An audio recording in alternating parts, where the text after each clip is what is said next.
মানসিক ভারসাম্যহীন বৃদ্ধকে খুঁটিতে বেঁধে মারধরের অভিযোগ। ঘটনাটি ঘটেছে মালদার হরিশ্চন্দ্রপুর থানার লক্ষণপুর এলাকায়। জানা গেছে, দিন হাসেম নামে এক মানসিক ভারসাম্যহীন বৃদ্ধকে মারধরের অভিযোগ উঠেছে। এই ঘটনায় অভিযোগ উঠেছে হাসান নামে এক প্রতিবেশীর বিরুদ্ধে। ঘটনার পরেই হাসেমকে গাছের সঙ্গে বেঁধে রেখে মারধর করা হয় বলে অভিযোগ। যদিও অভিযুক্ত হাসানের ছেলের দাবি, এর আগে হাসেম কোদাল দিয়ে তার মেরে বাবার মাথা ফাটিয়ে দিয়েছিল। দীর্ঘদিন চিকিৎসার পর সুস্থ হয়, ফের বৃহস্পতিবার তাকে থেকে হামলা করতে আসে। এই বিষয়ে তারা স্থানীয় পঞ্চায়েত সদস্য এবং গ্রাম পুলিশকে জানিয়েছে। জানানো হয়েছে হাসিমের পরিবারকেও, কিন্তু তারপরও শনিবার হাসেম হাসানকে দেখে ইট মারতে এলে সুরক্ষার জন্য তাকে বেঁধে রাখা হয়। অভিযোগটা ভুল একমাত্র, যে কারণ যে হলো যে সেই গত 2020 সালে সেই লোকটাই আমার বাবাকে মাথায় আঘাত করে পিছন থেকে কোদাল দিয়ে। বাবা মোটামুটি 1.5 মাস শিলিগুড়ি হসপিটালে ভর্তি ছিলেন। কোনো রকমে টাকার জোরে তাকে বাঁচিয়ে আনা হয়েছে। আবার গতকালকে সেই লোকটাই আবার চায়ের দোকানে, সেই চায়ের দোকানেই তাকে অ্যাটাক করে, তো লোকজন থাকার কারণে সে বেঁচে যায়। এই জন্য আমি ভিলেজ পুলিশকে জানাই, ওর গ্রামের মেম্বারকেও জানাই। তো ওরা বললো ঠিক আছে, আমরা দেখে নিচ্ছি, কথা বলে নেব। তো সকালে ভিলেজ পুলিশও ওর বাড়িতে যাই এবং মেম্বারও যাই, সব কিছু বুঝিয়ে দিলেন। তো বলছে ঠিক আছে, আর যাব না। যখন আমি দুপুরবেলা বাড়িতে আসি, নামাজ পড়ে বাবা আসে, ইট দেখছি ওর হাতে বাড়ি রাখা আছে। বলছে যে ওকে মারবই, আজকে ওকে মারবই। এই বলে ও তো একবারে মাথা ক্রেক আছে না কি আছে স্যার, আমি ঠিক জানি না।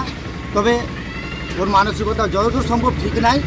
ওর বাড়ির লোককে একটাই অনুরোধ করবো, ওর চিকিৎসা ভালো ডাক্তারের কাছে করুক বলে আমরা ওকে সামলাতে না পেরে বেঁধে রেখেছিলাম। মারধর ওকে করা হয়নি, কিন্তু মাথা ফেটে গেছে বিভিন্ন জায়গায়। ধাক্কাধুকি দিয়েছে, ধাক্কাধুকি আমারও ধাক্কাতে আমার নতুন জ্যাকেটটাও ছেড়ে দিয়েছে। আমি তো সেটা আর দেখাতে পারি না। একটা ওর তো একটা শক্তি আছে।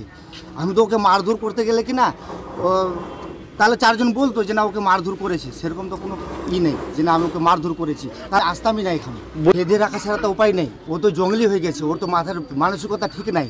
এখন আমাকে কাউকে আকাম করবে, কাউকে মেরে দিবে, আবার ইট ছুঁড়ে মেরে দিবে, তাহলে করবো কি আমরা। খবর পেয়ে হরিশ্চন্দ্রপুর থানা পুলিশ এসে তাকে উদ্ধার করে। বর্তমানে বৃদ্ধ হরিশ্চন্দ্রপুর গ্রামীণ হাসপাতালে চিকিৎসাধীন। আমি তো এখনো ভিডিও স্যার দেখিনি।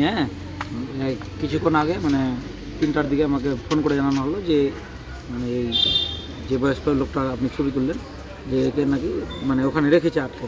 সকালে এর বাড়ির লোক থেকে মানে কালকে গিয়ে এই যে হাসেম একজন কাকার নামে আছে, উনাকে কালকে নাকি ফেলে মারতে যাচ্ছিলো। এর আগেও একবার মেরেছিল, হসপিটালাইজ হয়েছিল, ট্রিটমেন্ট করেছিল।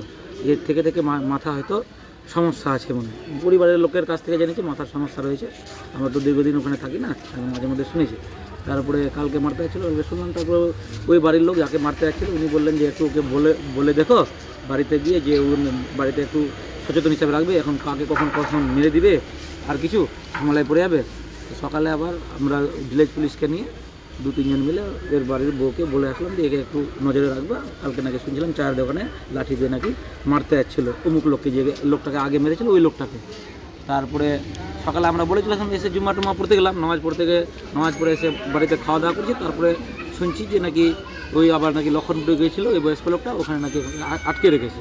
ব্রেকিং নিউজ, আজকের বড় খবর চলে এসেছে পশ্চিম বাংলার কলকাতা থেকে। খোসলা ইলেকট্রনিক্স হয়ে গেছে পশ্চিমবঙ্গের লিডিং রিটেল চেইন। একমাত্র খোসলা ইলেকট্রনিক্সে পাবেন সেরা কাস্টমার সার্ভিস, সেরা দাম আর সেরা ইলেকট্রনিক্স প্রোডাক্ট ডিসপ্লে। আপনিও গিয়ে নিজে অভিজ্ঞতা করুন খোসলা ইলেকট্রনিক্সে। খোসলা ইলেকট্রনিক প্রাইভেট লিমিটেড, ঠিকানা মোহনবাটি বাজার, রায়গঞ্জ জেলা আদালতের বিপরীতে।